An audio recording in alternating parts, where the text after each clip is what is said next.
Hello les amis, j'espère que vous allez super bien. Je suis très contente de vous retrouver aujourd'hui sur Wellbeing, votre espace beauté, santé et bien-être qui vous accompagne au quotidien. Aujourd'hui, nous nous retrouvons pour une vidéo santé et nous allons voir comment maintenir votre taux de glycémie stable. Pour toutes les personnes qui souffrent de diabète, vraiment, ça sera quelque chose de super qui viendra vous aider au quotidien dans votre combat contre la glycémie, contre le sucre.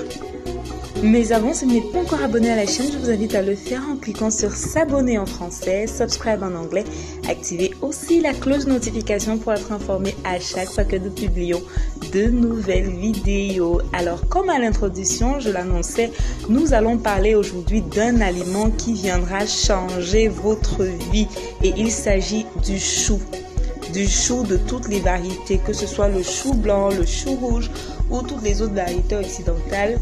Le chou est véritablement pour toutes les personnes qui souffrent de diabète. Le chou est votre meilleur allié parce qu'il a un taux de glycémie très bas. Il est carrément à 15.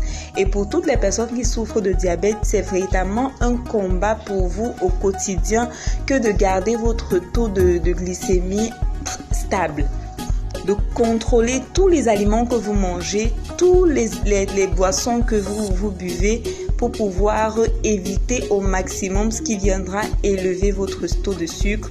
Vous prenez de l'insuline et tout ce qui va avec pour pouvoir maintenir votre taux de glycémie stable. Aujourd'hui, pour alléger ce combat, je ne dis pas qu'il faudra plus surveiller votre alimentation.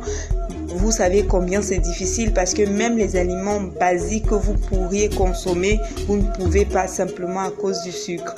Donc, pour alléger ce combat quotidien contre le sucre, vous pouvez donc associer ou ajouter à votre alimentation le chou.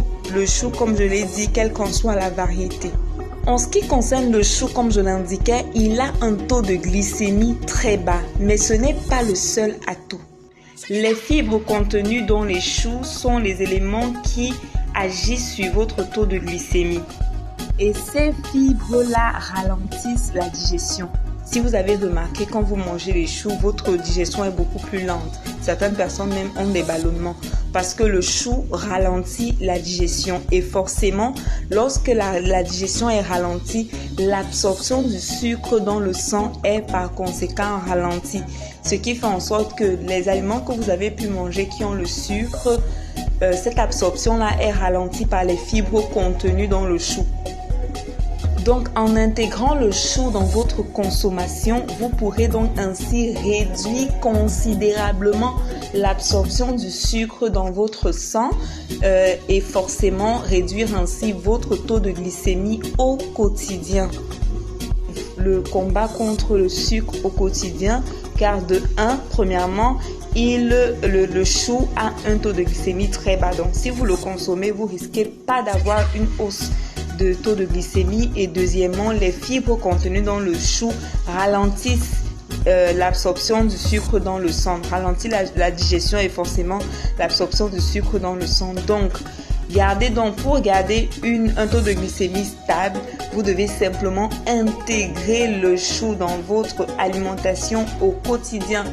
Vous pouvez consommer le chou en jus, comme je vous l'ai expliqué la dernière fois, faire du jus de chou.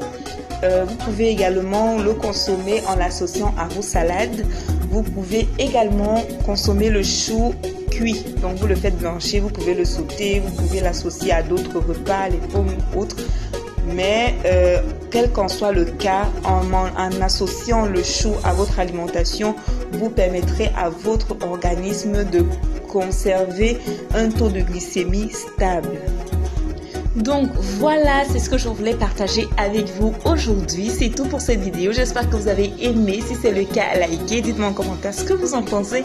Et nous, on se retrouve très bientôt pour de nouvelles vidéos sur Wellbeing.